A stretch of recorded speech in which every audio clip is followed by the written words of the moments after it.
Hello and welcome along to another episode of the Tackling Sport podcast. It's Daniel here, firstly joined by my brother Sean. How's it going? And Sean, it feels a while since we've done these. I think this was the longest international break of all time, but I'm delighted to get the Premier League predictions back and delighted to welcome champion Emmet Deeney, Liverpool fan, and also another Liverpool fan in Matthew Murphy. Lads, welcome to the podcast. How's it going, lads? How are you doing? Thanks for having me. No worries. A lot of non-Liverpool fans are just turned off as this may turn into Liverpool fan TV, lads. But you can't. Yeah, exactly. Well, listen, we'll go straight into it, Dean. Well, firstly, just a quick talk about how this is going to work. So it's winner stays on, 3 points for correct result or correct score, and 1 point for the right result. Dean, you were champion last week or 2 weeks ago. Yeah, snuck through. Doug went ahead early, but his bias kind of got the better of him with the Liverpool game. I think he went 4-0 City. I had the 1-1 draw, which thankfully just about crept me over the line. Yeah, massive result. He kind of tried laughing and then he doubled down on his take on the 4-0. So, a lot of Steve Bruce hate, so we're kind of secretly glad that we got rid of him and we have yourself on. So listen, lads, we'll get straight into it, Dean, and we'll start with yourself on the Newcastle-Chelsea game. For those on YouTube, I'm going to share my screen in a minute to get the fixtures up. Newcastle-Chelsea, how do you see this game go? Yeah, it's an interesting enough opener. We've had a few boring first games, the game weeks recently. I say this one been fairly open, to be honest. I think I was looking at the results last week. It was a couple of tight games, but Chelsea just seem to be... Listen, I'd love to hate on Chelsea, but they are playing entertaining football. They're fairly open at the back, but very good going forward. They're just a different team with Pulisic in there as well. I think the last quarter of last season, he was potentially player of the year. So as much as I'd love to say Chelsea are going to drop off, which I kind of tried to do last week or 2 weeks ago when you're on, they seem like not far off title challengers. I don't think they're quite there yet. I think they're they have two glaring weaknesses, their defence and their manager, which over the course of the season, I do still think we'll drop them below City and Liverpool. But I think they will be slightly too strong for Newcastle. I think we'll be open. I think it'll be an exciting enough game, but I've gone 3-2 Chelsea. Wow, 3-2 Chelsea. Big start to the Premier League weekend. Matt, into yourself, do you kind of agree with Dean's point on Chelsea, and how do you see this game going? Yeah, I think Chelsea are looking strong now. Like they have signed a lot of attacking players. They offensively look really good. And then defensively, they've also kind of shored up a bit at the back. So I don't know where Dean's getting 2 goals for Newcastle, though. I think Callum Wilson is going to be injured, apparently. Well, we don't know yet. But I'm still saying 3-0 to Chelsea. I don't know how Newcastle will get 2 goals without Callum Wilson, who has been unfairly abused on this podcast by a couple of guests recently. But he's a top player, great goal scorer. But yeah, I've gone 3-0 Chelsea, easy win. Yeah, well, I'd be similar with that. I can't see why Newcastle are going to get the 2 goals against Southampton before the international break. I actually think it was one of the worst performances from a Premier League team I've seen in recent times. They just didn't show anything, and I think, yeah, without Callum Wilson, they are going to struggle. But you know, they're just lacking something at the moment, and Steve Bruce has to find that again. And it's all right going away to Tottenham and going away to big teams and trying to grind out a result where against Chelsea you're going to sit off them at home. Look, I'd fancy Chelsea. Chelsea is starting to click into gear, but it's going to be interesting how the international break's going to affect them, because a lot of their players have gone far and wide to go back to their country and play international football. So it'll be interesting to see how Frank, does he change the team or does he keep going with that sort of midfield, if you like, that he's starting to try and find. Where are you getting these 2 goals from Newcastle, Dean? It's not so much getting goals from Newcastle, it's Chelsea giving up goals. I mean, Sheffield scored one against them. Sheffield have been struggling pretty much all season to score goals. I think it's Chelsea mistakes that are going to cost them rather than a particularly good Newcastle strike force. No, that's fine. That's interesting. We'll go on to the Villa-Brighton game, Matt. We'll go to you first. Villa obviously beat your beloved Liverpool 7-2. What were your thoughts on that game? Is there any take from that game at all, other than it was just one of those things that happens and it was the most bizarre game probably in recent times? Yeah, I think, sure, you and Sean might agree that there's no nothing wrong with losing to Aston Villa on a Sunday night. There's no need for that now. They're top side. Kind of a great team. Yeah, top side on the old Sunday at 7:00. But I think that was actually just a freak result. Now, I don't know if the whole Liverpool squad secretly had coronavirus at the time or what was the story there, but sure. But in fairness to Aston Villa, they do look a really good team this year. If you had told me last year that they'd be playing like they are, I wouldn't have believed you. Like, Grealish obviously is unbelievable player, and he was really good for England there over the international break we just had. Barkley's looking good. Ollie Watkins is a great signing. And then at the back, like, they're not looking bad either. Like, I think they're top or joint top for clean sheets this season, so they're looking pretty good there. As for Brighton, I think they might be playing better than their results are suggesting, but I don't see them beating Villa. They're like, there's not a steady flow of goals. Mopay is pretty good for them, but like Connolly doesn't really score. I know he might be injured at the moment, but I've gone 2-0 Villa. I think it'll be straightforward Villa win. Yeah, Dean, would you worry about Brighton at all this season? How do you see this game going? I wouldn't, to be honest. I completely agree with Matt when he says their performances are better than the results suggest. I think they're going to be safe. I think they're going to be a lower mid-table team, the kind of 13th, 14th place finish. And I think this will actually go the other way. I've gone 2-0 Brighton here. I think I went the same score. I think I went 2-0 Brighton against Burnley 2 weeks ago, and they were very unlucky not to win that game. Maybe unlucky is a bit harsh because they had chances and they missed them. But if they create that many chances again, they're not going to be in trouble this year.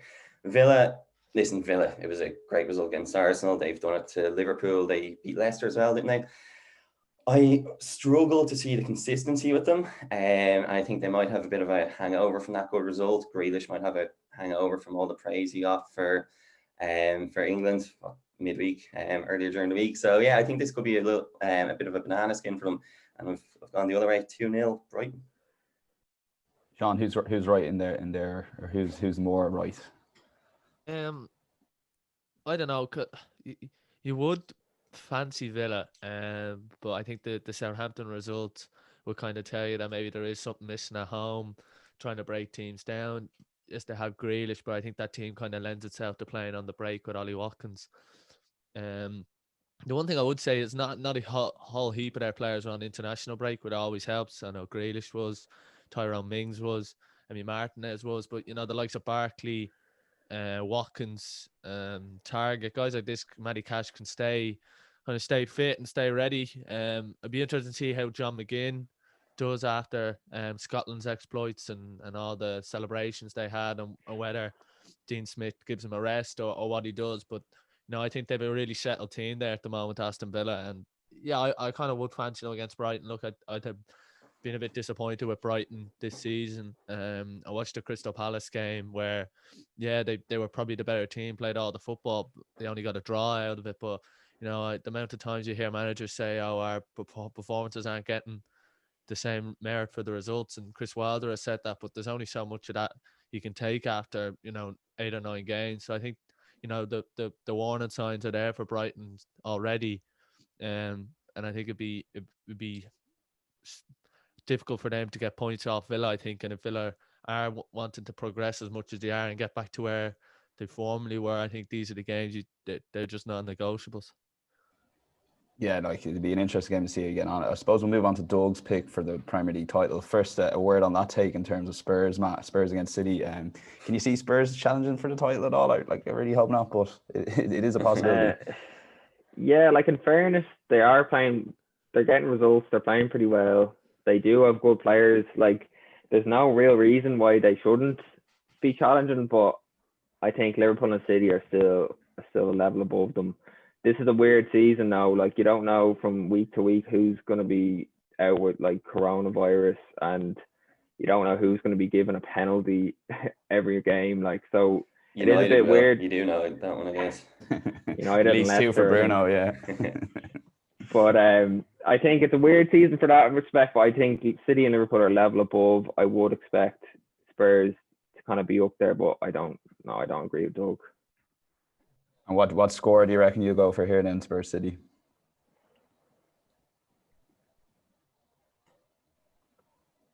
Oh, I think we've just lost Matt there for a sec. So Dean, I'll go to you for a second on the score predictions. How do you see this? Yeah. Matt, are you back? Spurs City. What's your prediction there? Yeah, Sorry, we just lost you. Yeah, so I went. This was a tough one. I wasn't sure. I've gone 2-2. I think there's goals there for Spurs in behind with Son, Lucas Moura, Bale. I don't know who will actually start in terms of Bale or Lucas Moura, but it's hard not to see Spurs scoring. But at the same time, it's hard not to see City scoring. I know Serge Aurier will be playing ahead of Doherty, so he's good going forward, but like he's a liability at times at the back. So I think City are going to get 1 or 2. It might depend on if Sterling's fit or not, but I've just gone 2-2. Dean, into you. You can actually see there on the table, Man City scored 10 goals and conceded 9. Not really Manchester City or Pep Guardiola like, but do you see the game going in a similar direction, or how? And can Spurs challenge for a title? It's hard to say with Spurs. And I think you asked that a couple of weeks ago, and I said they could challenge. They probably wouldn't, but they could. Listen, they won their game then 2 weeks ago, so I can't really go back on that. But they're winning so unimpressively. The last 2 wins have been scraping through by a goal. I just feel like that's kind of unsustainable. I think this is where they're really gonna maybe not get found out. City are a top side; they're one of the best 2 teams in the league. But I think this is where they'll start dropping points and kind of fading away. I think you had the table up there. City are 10th and Spurs are 4th. That's City are still stronger title challengers despite that differential. And yeah, I think this is where they're going to close the gap. Ferran Torres scoring a hat-trick for Spain, looks like a really good player. That was a wild result actually, but it looks like again, City are really starting to turn things around.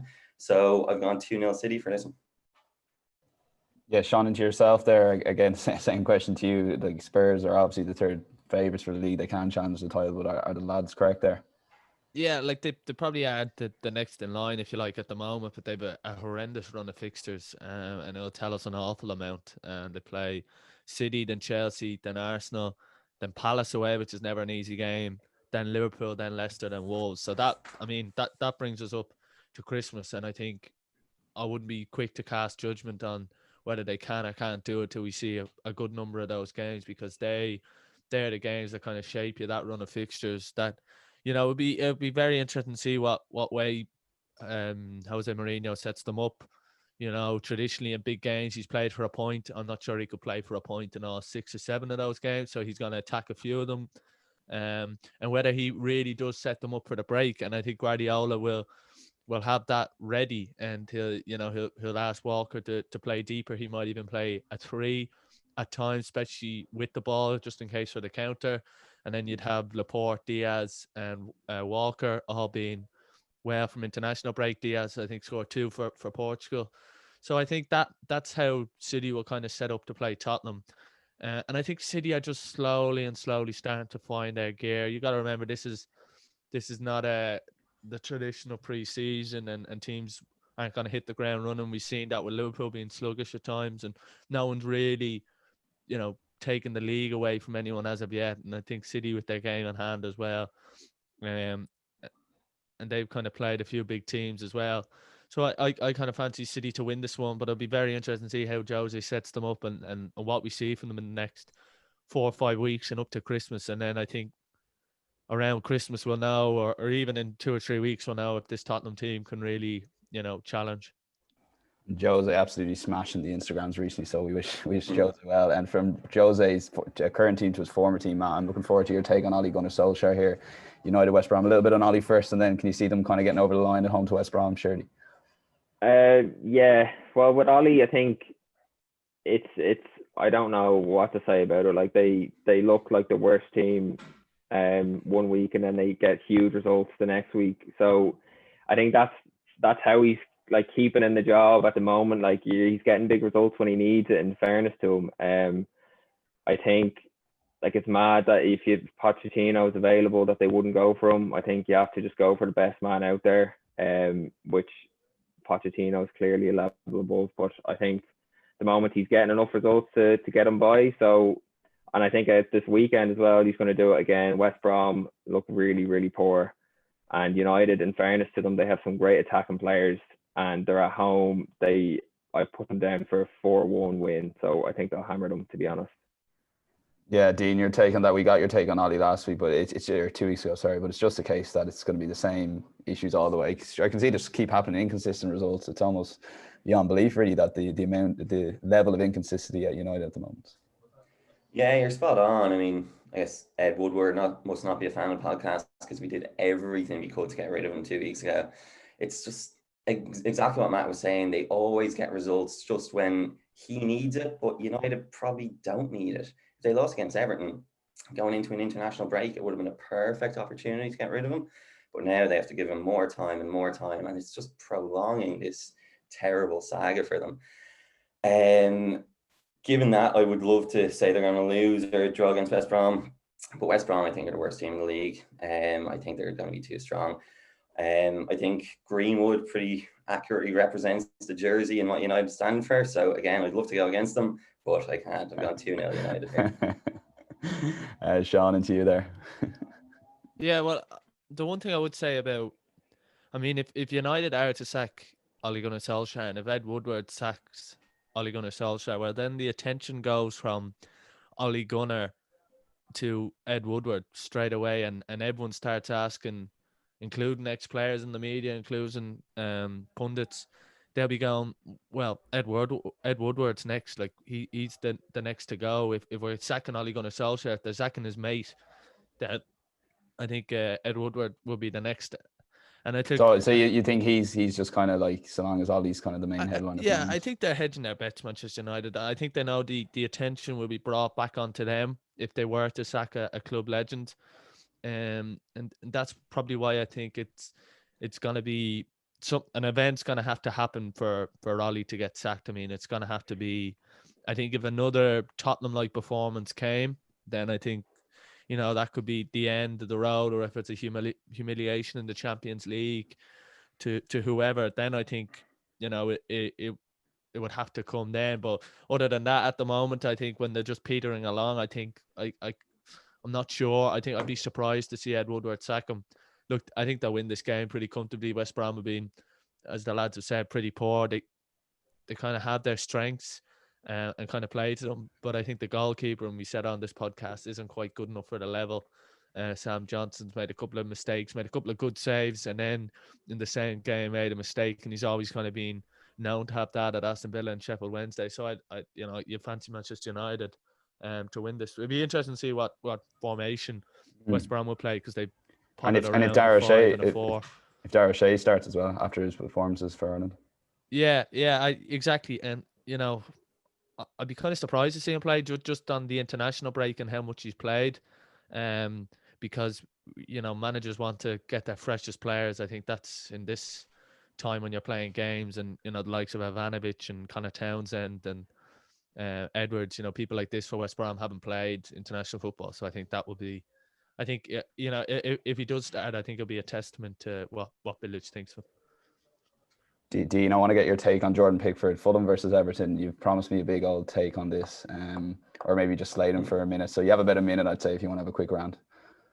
Good stuff. I might need a bit longer than that, Dan. But listen, I'll start with the results. I think this will be 1-0 Fulham. I went with Fulham 2 weeks ago against West Ham. They're, again, I don't know if unlucky is the right phrase, because I guess the less said about Lookman's penalty, the better. But they should have got a result there. I just can't trust a team with Jordan Pickford as a goalkeeper. I was looking up his stats. So last season, second most errors leading directly to goals, with 4 just behind Dubravka. This season, he's already tied second. He's finally getting some criticism from the English media, but it took so long. They were still clinging on to the hope of the next great keeper from pretty much from the Colombia penalty shootout, where he saved 1 penalty, which is probably par for a goalkeeper, then gives an interview saying how explosive he is, how good a goalkeeper he is. He's actually, this is something I looked up as well. What height would you say he is? How tall would you say Jordan Pickford is? I'm going to go 6 foot. I'll go 6 foot. Yeah, he looks maybe 5'11", 5'10", 5'9", 5'6", 6'1". He's 6'1". Maybe he wrote his Wikipedia himself, but he's 6'1" on Wikipedia. Taller than the likes of Casillas. Why does he look so small in the goal? He looks so... Maybe saying he's small is being too kind for him. He just looks weak in the goal. He has no presence at all. And it seems like no matter what he does, he just won't get dropped. He finally got dropped for a game and then he gets put back the week after. It seems like he can do nothing wrong despite doing everything wrong. So yeah, can't trust Everton with him in goal. I've got 1-0 for him. Anyone else want to come in on Jordan Pickford? Matt? Well, like, I agree. Like, you can't really trust him at times. Like, he makes mistakes, and he also assaults players, as we saw Goodison a few weeks ago. But he just kind of, he's a good man for just booting the ball as long as possible, which kind of works for Everton at times when they have Calvert-Lewin up front. But I must say, I can't see Fulham beating Everton as Emmet's gone for. I know, and I agree with them. They were unfortunate against West Ham. They're a bit hard done by with the first goal, but I think Everton, like, they've Richarlison back, they've got to beat Fulham, who in general look kind of poor. So I've gone 3-1 Everton for this one. Yeah, Sean. Sorry. Yeah, do you want to come in, Sean? Yeah, about Pickford. Look, I think it's the same. Just before you start, Sean, I was a fan, and we had a few debates on it, maybe around the World Cup time that Dean's talking about, but I have kind of reined that in over the last year or so. So yeah, I was never sold on them because, like the lads have said, you can't have a keeper that's a liability. I think, look, there's only a certain amount of mad goalkeepers you can take, and that they sort of run their natural course. You think so? Think of the likes of, Jens Lehmann, Mad Jens, for example. Like, I mean, it works for a couple of seasons, and then maybe it just kind of runs its course. And I think, I was never sold on Pickford, but I think he's being unfairly treated at the moment. I think it's the same with any goalkeeper when they go through a bad run of fixtures, and their confidence goes down, and every single mistake gets pointed at them. But I think the fact that Jordan Pickford can be a good goalkeeper is probably the reason for the majority of this criticism. Now, obviously, there was the tackle on Van Dijk, and a lot of people say the tackle on Maguire. But I'm sure now Everton don't have a big game this weekend, and he had a clean sheet for England against Iceland. I think he'll just be probably being told to keep his head down and just stay out of the news and don't do anything rash. But I think he's quite impulsive like that, and I think it's just natural for him. But I still think he is a decent goalkeeper, but I wouldn't have him as England's number one anyway. Yeah, listen, that's enough Jordan Pickford talk, to be honest with you. So we'll move on to Sheffield United, West Ham. Dean, we'll come to you for this. Sheffield United let you down with your one big shock last week, albeit they went 1-0 up. How do you see them getting on against a West Ham team that, again, struggled to get over the line over Fulham? Yeah, about 20 minutes of glory when Sheffield were beating Chelsea, but that didn't last very long. You're again very smug just based on the goal already, and I was like 30 days. I was, yeah. I'd written off. It was 1-0 full time. They should have stopped counting the votes. But no, Chelsea came back strong. This is 1-1. I think I'm not quite ready to give up on Sheffield. They've had such a tough run of fixtures, and granted the Chelsea performance wasn't great, but 1 goal lost to Liverpool, 1 goal lost to City the week before. They're not far away. I know they're bottom, aren't they? They're bottom of the table, but I think they'll sneak into safety, kind of 17th, 18th at the end of the season. West Ham on the other side, on the other hand, they were. Listen, we were just chatting about the Fulham game. They were lucky to beat Fulham, and that's a team who everybody was very quick to relegate after 3 or 4 weeks. So they had a great month of form, but I think we were saying a couple of weeks ago as well, we expect them to come back to their average, which is a lower mid-table team. So I think this game's a lot closer than the previous form might suggest. So I've gone 1-0 here. Matt?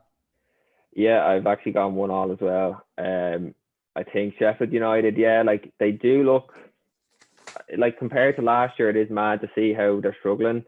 I think goals, they're really kind of struggling out front. They did sign Ryan Brewster from Liverpool for big money, but sure, he's never actually played in the Premier League up until now. But they're obviously going to hope that he can start scoring some goals, and he's going to need to be honest. McGoldrick isn't really a natural goal scorer. Then they have Ollie McBurney, who is a decent player, but I've given them 1-1 here. They're at home. They need a result. And as Emmet said, West Ham, like, they only have 1 win in the last 4. Like, they were fortunate to beat Fulham in the end. So I'm going to just go for 1-1. I can't see them beating Sheffield United, who did play actually pretty decently against Liverpool, I thought, at Anfield a couple of weeks ago. So I know then they were poor Chelsea. So, but listen, I've gone 1-1. Yeah, Sean, the potential is definitely in Sheffield United. It's just a case, can Chris Wilder keep them believing that it's possible that they can get the results? Because like Dean said, they have had a tough run of fixtures, and like Matt said, they played well in Anfield. Yeah, and they're starting to progress. But I think that they're going to be struggling this weekend. I think they're going to be short. John Egan came off concussed against England, so I doubt he'll be back. And then there's doubts over Enda Stevens, who didn't feature for Ireland, who's a knee injury. So, I mean, you take those two players out of their back five, and I think they're really going to struggle because John Egan plays quite a difficult role as the sort of centre of a back three. It's kind of almost a specialised role in the modern days, especially with the way Chris Wilder wants to play with his, centre halves. There's on the wing centre halves, if you like, the overlapping centre backs getting forward. John Egan could be isolated at times. So I think he's a huge loss, and I'm not sure they've the depth to hang with that. So I kind of fancy West Ham here. But it was an interesting game last year. I don't know if you remember, there was a big VAR talk. It was a Friday night game, and Declan Rice went through, gave it to Snodgrass, but it came off Declan Rice's wrist or something, and there was a big VAR, and it was one of the first big ones, and it was actually David Moyes was under serious pressure, and they got a result there. So I wonder if there'd be anything similar to happen. But I think this is where Chris Wilder will be looking at David McGoldrick and saying, "This is why you missed international break. You're gonna have to do it here against West Ham," and hopefully he can get a goal for them. Matt, we're moving on to Leeds Arsenal. Make Arsenal fans believe that Arteta isn't just that Villa result was definitely a humbling game for a lot of Arteta fans, myself included. Can you kind of tell me that it's going to be okay? I don't know. After that, Villa absolutely that was ridiculous. Them. Barkley, Grealish, Watkins were taking the piss, like they actually were. Yeah. So it didn't look great there for Arsenal. Obviously, they beat United a few weeks ago at Old Trafford.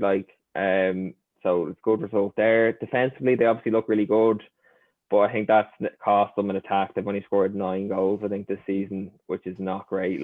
And this, I think, was the hardest one to predict because Leeds, who have kind of fallen into a bad run of form, although they got really unfortunate against Palace when Bamford got robbed of a goal, which was at a kind of a crucial point in the game. But then they obviously did go on to lose heavily. That's the same with the Leicester game before. But I was still unsure about this one, but I'm going to go 2-1 Arsenal. I could have went 2-1 Leeds, to be honest, but I've given Arsenal the win here. So we'll see how it goes, but they're going to need to start scoring goals. I think Leeds' defence are pretty poor. Robin Koch, there's a reason why Germany lost 6-0 to Spain the other night. He was starting in centre half for them. So, and then Liam Cooper, they look just short of quality for the Premier League, I think. Bielsa has a great kind of way of playing and a great style but I think if the defenders just aren't up to the quality, then they're going to struggle. So gone 2-1 Arsenal. Dean, same question to you on Arteta, and how do you see this game going? Yeah, I've just gone with an Arsenal win. I'm going with Arsenal to sneak a 1-0 win in this one.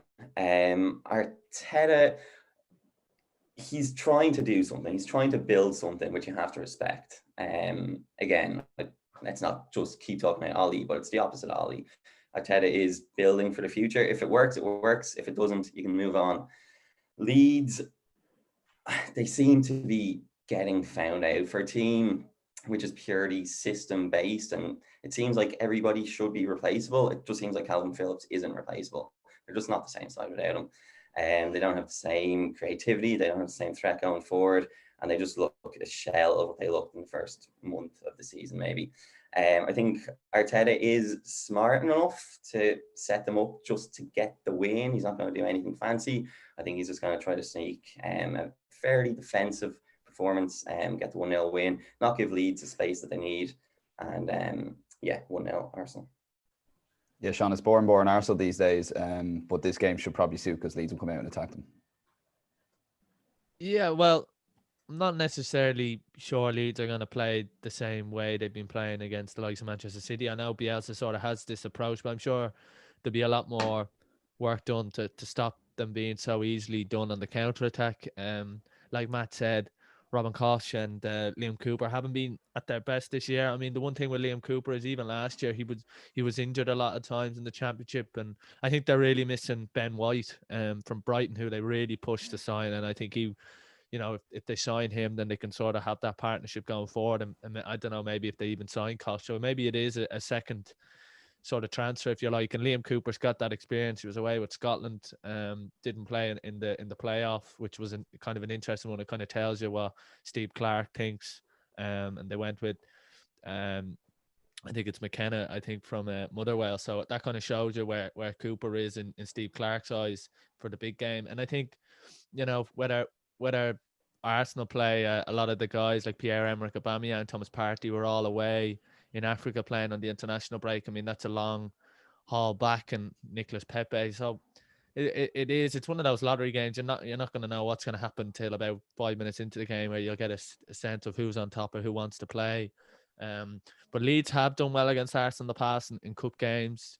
I think it was about this time last year, maybe 2 years ago, where a lot of people stood up and took Leeds as a serious team. Last January, I think. Yeah, when they came to the Emirates and really showed everyone what they could do, and they kind of got a lot of admirers from that. And you know, Leeds at Ellen Road, it's going to be hard to call it. I'm not sure. It could honestly go either way, and I think it could hinge on refereeing decisions. Yeah. Listen, we'll move on to Liverpool Leicester, lads. The moment you've been waiting for. Matt, here's your chance to just give out about the huge unluck or turn and luck in Liverpool's fortunes in terms of injuries. So off you go. Well, like, it's hard to see. You rarely see a team get so many injuries in the same position. Like, they're all in defence and mainly at centre half, and even the players fill it in, like Fabinho getting injured as well. But look, that's just the season that we're having. In terms of there's so many games, there's going to be injuries. The Gomez and Van Dijk ones they're obviously unlucky because they're quite long term. They're not muscle injuries, but we'll see. Like, you'd hoping Fabinho will be back, but at the moment I don't think he is yet. So we could be seeing Nat Phillips or Reece Williams there in centre half. It's really hard to predict this one. Leicester are a good side, obviously top of the league. Jamie Vardy usually does very, very well against Liverpool, so I can see Leicester scoring. And then obviously Liverpool are missing Mo Salah, so that's a big loss there. But they do then have the quality of Jota this season, so they can still play their usual system and have their three up front.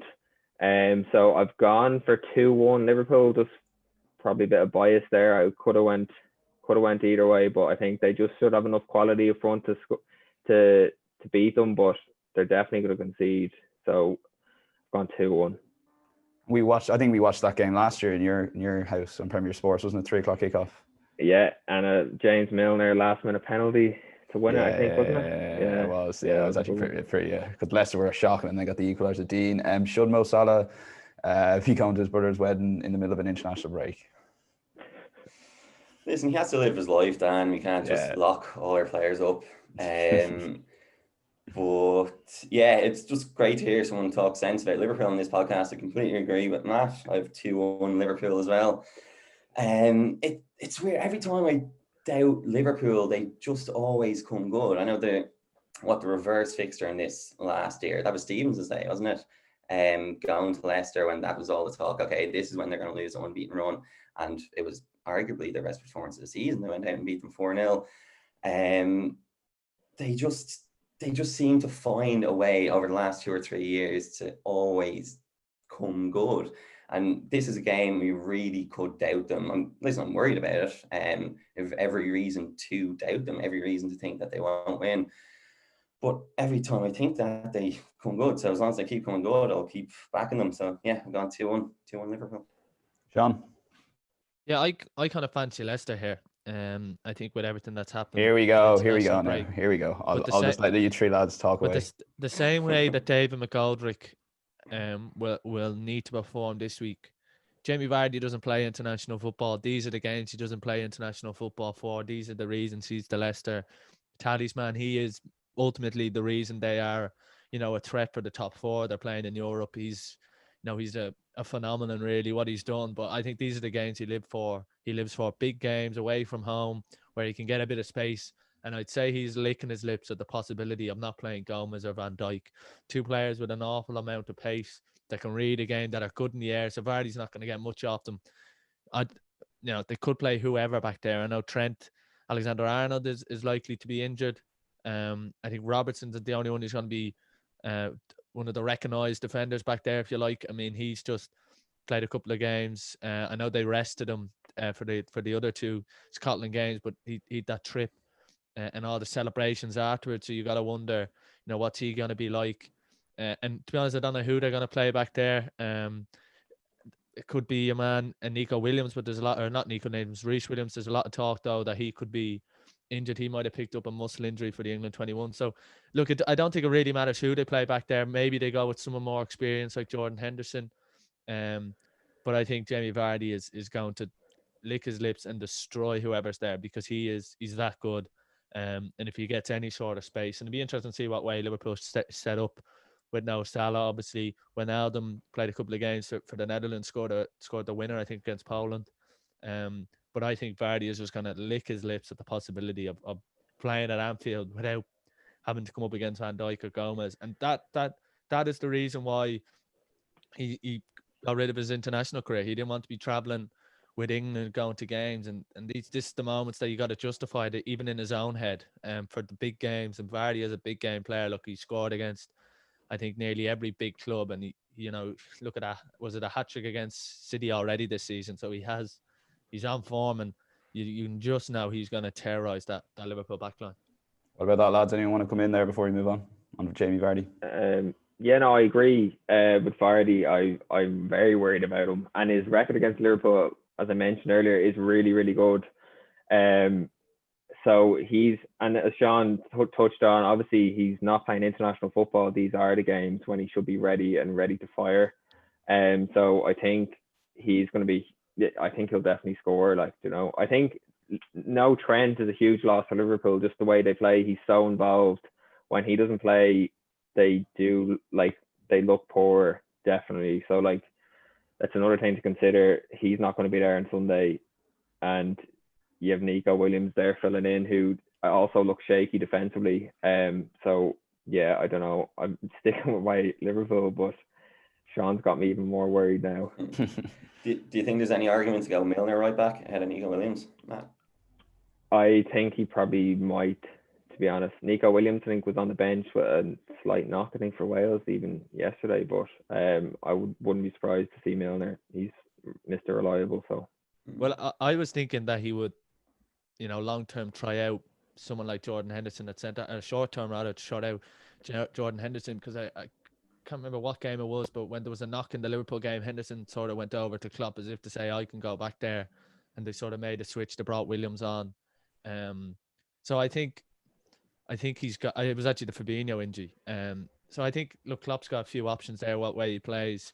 It'd be very interesting to actually see how Leicester take on Liverpool and do they really sort of seize the moment. And they've been playing five at the back. Johnny Evans has been shaky, disappointment naturally now from not qualifying with the North. So, if they do play five at the back, then I think they can really hurt Liverpool in wide areas, especially down Liverpool's right-hand side and Leicester's left, with Fuchs overlapping Justin if they play him there, or Castagno, whatever way Leicester play. But I think midfield, look, they played Pratt at times. They've dropped Maddison, and sort of Tielemans has been the one consistent in there. But it'll be very interesting to see what way Rodgers plays his midfield around. Yeah, big game for Rodgers as well. The way to Liverpool. We'll fly through the last two games. So Burnley, Palace, Matt, any takes on either of these teams, and how do you see this going? Burnley looking very poor. I've gone for 0-0 in this game.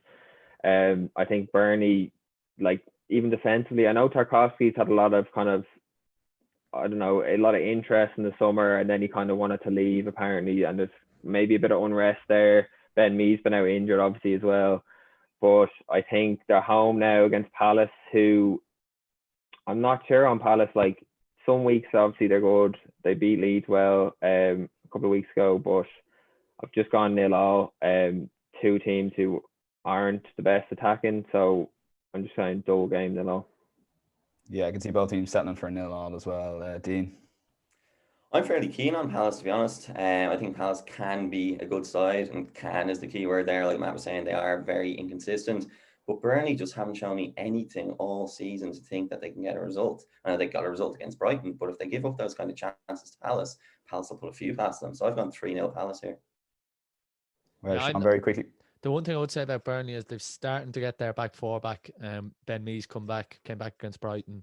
Tarkowski, Matt Loughton's been playing, and Charlie Taylor. So I think their back four with the goalkeeper is set in stone, and that will help them if they can keep them injury free. I think they probably get something out of this game. I don't see them conceding too many, but I don't see them scoring either. So they're gonna have to keep a clean sheet, I think. But Brady, who Dice has started once again to trust, sort of came off with an injury there in the Bulgaria game for Ireland. So, I mean, it's just one step back, or one step forward, two steps back for Brady. But, I mean, because Dyche was really starting to give him a go. So it'd be interesting to see what way Burnley set up. And Dwight McNeil obviously is a huge player for them. I mean, if they can get him sort of firing, then they have a real chance of staying up. Yeah, lovely left foot as well. So move on to Wolves Saints final game. I'm actually very impressed with Saints the last few weeks, and I also think obviously the Danny Ings, don't get me wrong, is a massive loss. But you said they were top six to me when they were 4-0 up. I did against Villa. Yeah, I did. I got a little bit carried away because that was my bold prediction at the start, and I went very quiet after it was the Spurs battered them anyway. But I'm actually right. Danny Ings is injured, so that's clearly, don't get me wrong, he's a massive, massive loss. However, I do think they've stumbled upon a formation there, and I thought they were very impressive against Newcastle. I think Chade Adams can kind of come into his own a little bit more without being in Danny Ings' shadow, I guess. Theo Walcott's unbelievable sign, and Stuart Armstrong's, and they're the front three, really. The two lads are just off. Che Adams, am I mad to kind of believe Southampton can make a push for that top six at all?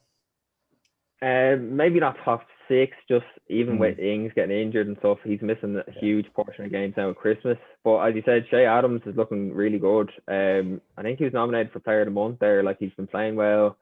And then Walcott, as you said, I think he's a brilliant signing on loan, like, and he should be a lot more comfortable back at Southampton. And he looked good in the first game he played for them. So I think Southampton are looking good. And then Wolves at the same time, the Wolves are just solid. They're not scoring a lot of goals either, though, Wolves. So I think I've gone for a draw in this game. I've gone for 1-1. But I think they're two good sides, and they're both pretty good defensively. They both, I think, joined top of Villa for clean sheets. So it'd be an interesting game. Looking forward to this one. Yeah, Dean, it's actually a massive game for like these type of teams in that area. That 3 points is obviously like a 6-pointer because the teams are so close. How do you see this going? Yeah, I went back and forth on this one a bit. I've gone 1-0 Wolves. I agree. Southampton, they must be off top of the form table. They're playing really good stuff. Che Adams looks like a decent replacement for Danny Ings, if that is possible. But I just think Wolves are so solid. Nuno has them set up really well at the back.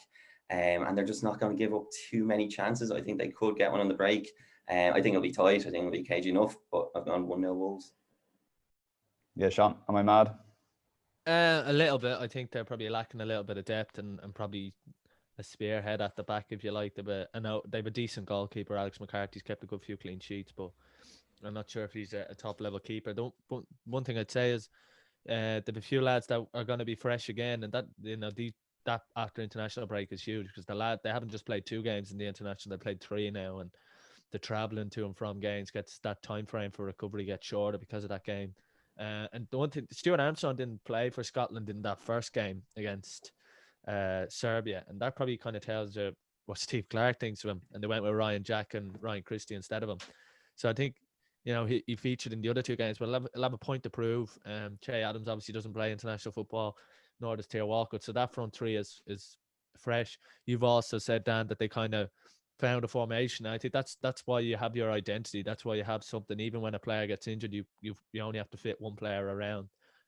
But that being said, I fancy Wolves just to keep a clean sheet. They're solid. I think Southampton will have all the ball, and Wolves will try and hit them on the break. I mean, that's the way they're playing at the moment. It's the only way they can play. So I go 1-0 Wolves.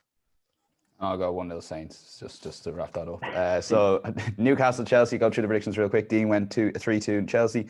Matt went 3-0 Chelsea. Villa, Brighton. Dean went 2-0 Brighton. Matt went 2-0 Villa.